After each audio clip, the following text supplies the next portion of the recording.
Are you a teacher that doesn't like conflict or feels anxious working with difficult parents? Then stick around because this is for you.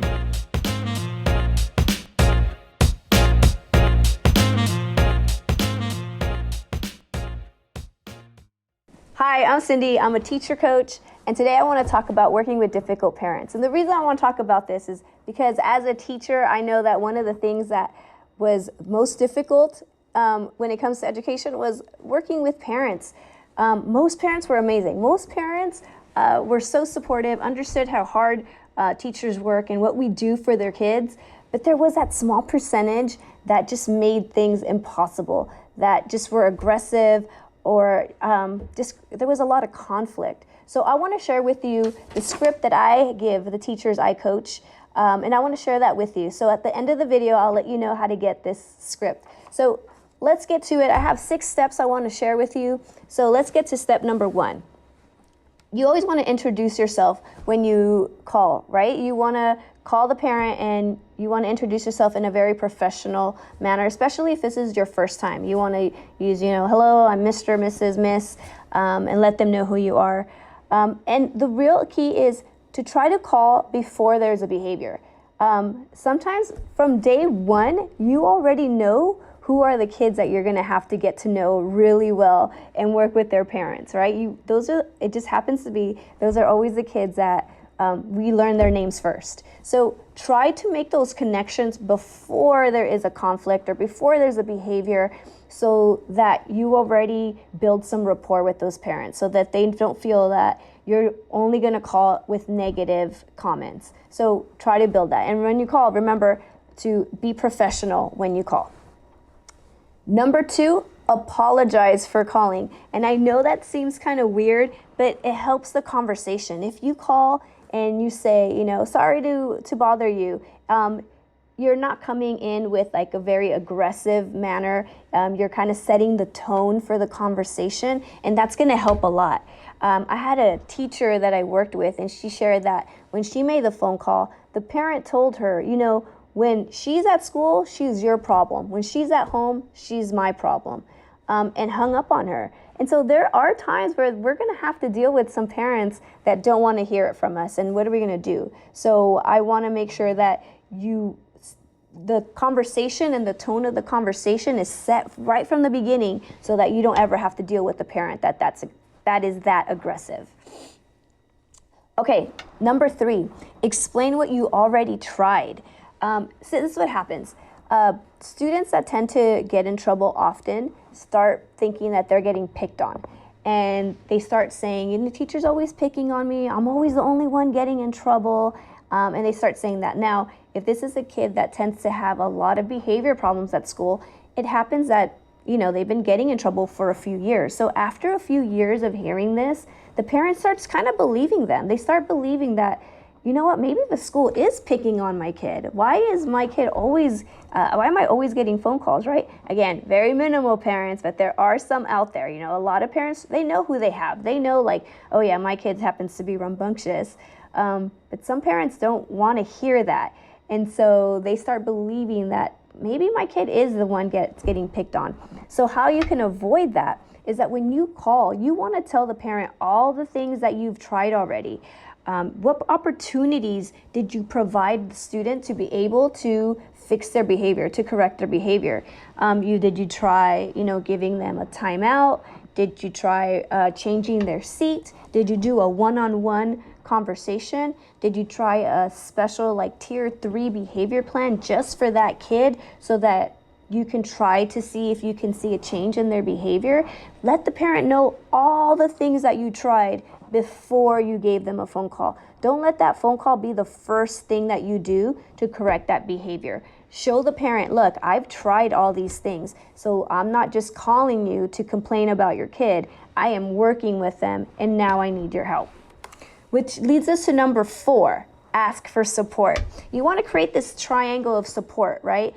Between yourself as a teacher, the parent, and the student, where all of you are working together. And it's very important that you use that in the language that you say on the phone call, right? Something to the effect of, I know that if Susie hears it from you and from me, they're going to know that we're all working together to help them learn better or to help them focus better. So make sure that you say it in a language where you're creating this triangle of support for the student as a central focus, and parents are going to appreciate that. Let's jump to number 5. Keep a log of all the phone calls and attempted phone calls that you made to the parent. And this is really important, and I find that a lot of teachers skip this step, and you don't want to skip this step. This is so important. And let me go over some of the reasons why I think it's a really good practice to have of keeping a communication log with parents. First reason, if there ever is a serious consequence for the student, let's say something happens and they get suspended, the parent can't say, well, the teacher never told me there was a problem. How is it that my kid is getting suspended? This is a surprise to me. You can say, no, I've called you on several occasions. I called you last month. I called you yesterday.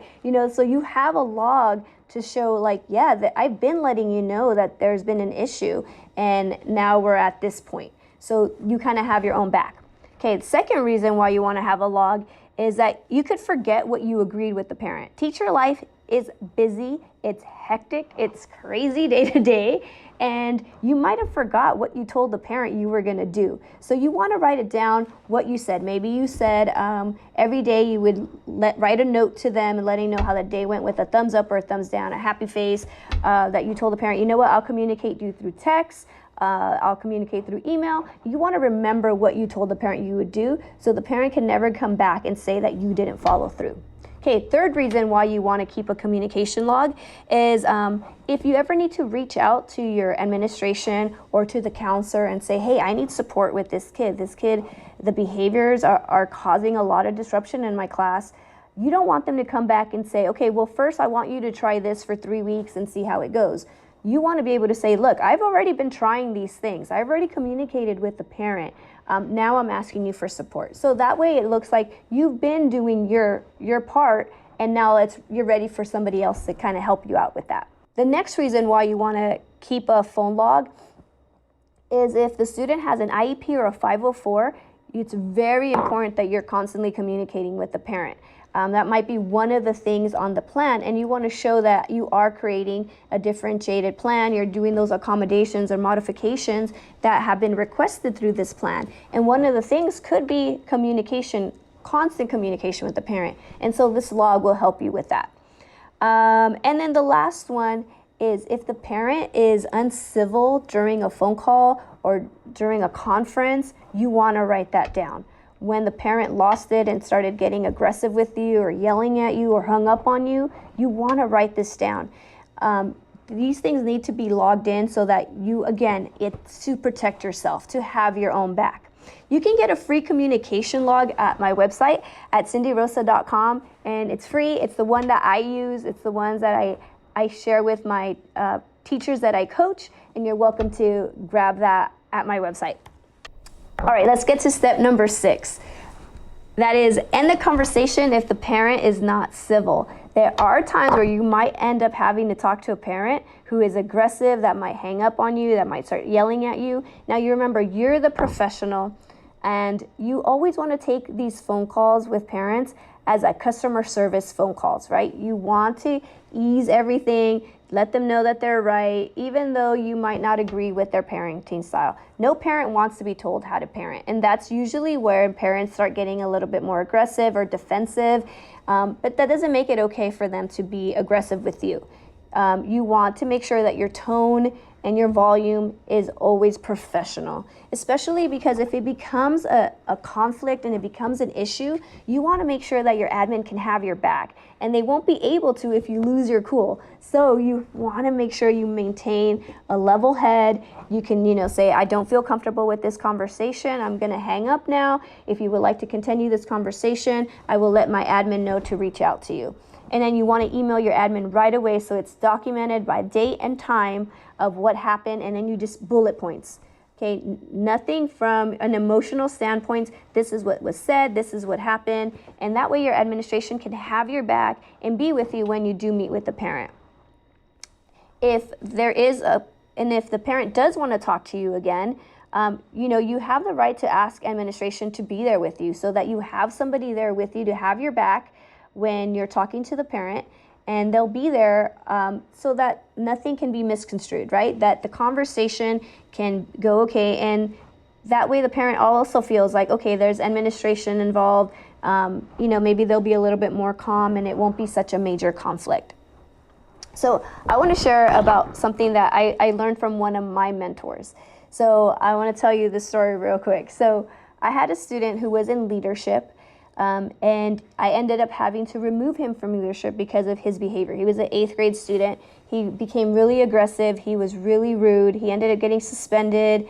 There was a big issue. After he got removed from ASB, we all got sweatshirts, and I didn't feel that it was right for this student to receive a sweatshirt. He didn't earn it. He was not part of ASB anymore. It just didn't make sense to reward him with something after such poor behavior. But his mom was adamant that he deserved it because he was in ASB to begin with. And so we went back and forth. Conflict got bigger. And I was like, no, there's no way I'm going to let this student get a sweatshirt, So I went to my admin, he was just a great mentor to me. And he was like, you know what, watch this real quick. And so I want to show you the clip that he showed me that completely changed my perspective in the way that I approach conflict with parents. So let's take a look. It's from Bronx Tale. It's a 2-minute clip, and then we'll talk about it.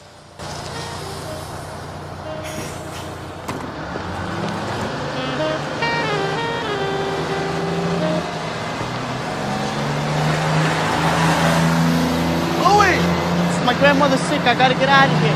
I'll talk to you later. I can't. I gotta go do something. Where's my when I catch you? Hey, come here. What's the matter with this kid? Get over here. Fucking crazy, this kid. The kid wants his What are you gonna do? I gotta talk to you. You gotta stop babying him. He owes me money. Hit him with a bat. I come all over the. What are you kidding me? Is that the advice you give the kid? Is that the advice you stop, baby? Come on, let's go in. I'm treating him like a Don't listen to these hoodlums. I'm gonna go to Gino's. I'll be right back. All right, but teach that double. What's the matter? This guy Louis Dumps over here, he owes me $20. It's been 2 weeks now, and every time he sees me, he keeps dodging me. Yeah. He's becoming a real pain in the Should I crack him one or what? What's the matter with you? What have I been telling you? Sometimes hurting somebody ain't the answer. First of all, is he a good friend of yours? Nah, I don't even like him. You don't even like him. Well, there's your answer right there. Look at it this way. It costs you $20 to get rid of him. Right? He's never going to bother you again. He's never going to ask you for money again. He's out of your life for $20. You got off cheap. Forget it. You're always right. You're always right. Yeah, I'm always right. Okay, so what you got from that is that, he was having conflict over those $20, and he said the best $20 you ever spent, right? And that's exactly what my admin had told me. The sweatshirt was like $25, and he said, you will never have to deal with this parent again if you just give her the $25 sweatshirt. And it was just like an awe moment. It was like, it just changed my perspective. And he was absolutely right, because this student was an 8th grader. He was only going to be my student for about 3-4 months, before the school year ended, but that's her son for the rest of her life. And I was trying to teach him a moral lesson, right? You do wrong, there's consequences. You don't deserve a sweatshirt. But his mom is going to have him for the rest of his life, and the morals that she wants to teach him are her morals to teach him. They're not mine, right? There are other parents who appreciate when teachers say, these are the consequences, let's hold them accountable. And they're all for it. And some parents might not. All right, so let's get to it. Let's get to the script that I want to share with you. And I can go over the parts of the script. And I think it's going to be very helpful for those of you that want to avoid conflict with difficult parents. So let's get to it. Okay, so this is a script that I used when I was making phone calls to parents. So you would start with, hi, can I speak to the parents of Charlie? And so I always make sure that the teachers I coach don't just ask for the parent name, that they say the parent of, because when you do that, the parent is going to be more focused, right? Any parent that hears like, I want to speak to the parent of, immediately this is important because it's about my kid. So you want to start with that first, and then, let's continue. Hello, Mrs. Brown. This is Mr. and Mrs. Charlie's teacher. I'm so sorry to bother you in the middle of the day. And then by apologizing, the parent's guard will go down, right? And that's what I was talking about. Step 2 is you want to apologize because immediately the parent's guard is going to go down. Like, I'm sorry, like, I need your help, right? It creates this tone for the conversation to be positive. But I need some help. By asking for help, the parent's going to feel that you're working together, right? Again, parents don't like to be told how to raise their kid unless they're asking you for advice, right? But if you say, I need some help, you're letting them be the authority of their kid, right? They have the authority of what's going to go on, and they don't feel like you're the one that's kind of dictate how to do this the best way. So when you do that, you're going to really change the perspective and the tone of the conversation.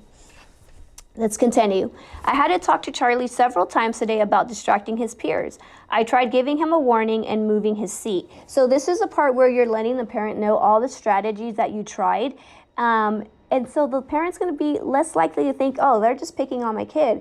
They're going to think, wow, the teacher has really tried all day long to try different things and they're not working, right? So let them know what you tried. Let's continue. But he continues to be a distraction. I let him know I was going to reach out to you. I want him to know we are working together to encourage him to be the best version of himself. So the key word there, that we're working together, right? So that the parent feels, again, that triangle that I talked about, that you're creating this support system, a community of you, me, and the student. We're working together in the best interests of them. And then at the end, you're going to end the conversation with, sorry again for bothering you. And again, the key is that when you say that, most parents are going to be like, no, it's not a bother at all. Call me at any time. You can text me, you can call me. You're opening it up so that the parent can say that, right? So if you say sorry, they're going to say, oh, no, don't apologize. I want you to call me. I want you. And so that opens up this gate for you to be able to constantly call, to text, to say, hey, this is going on. And you want to have parents on your side. You want them to, bat for you. And that's going to be really important for you. If you found this information helpful, make sure you hit the like button and make sure you subscribe so that you can get more tips and tricks on what I do with my teachers that I coach. For more information on what I just talked about, you can head over to cindyrosa.com, find the blog button, and I have the whole script on there.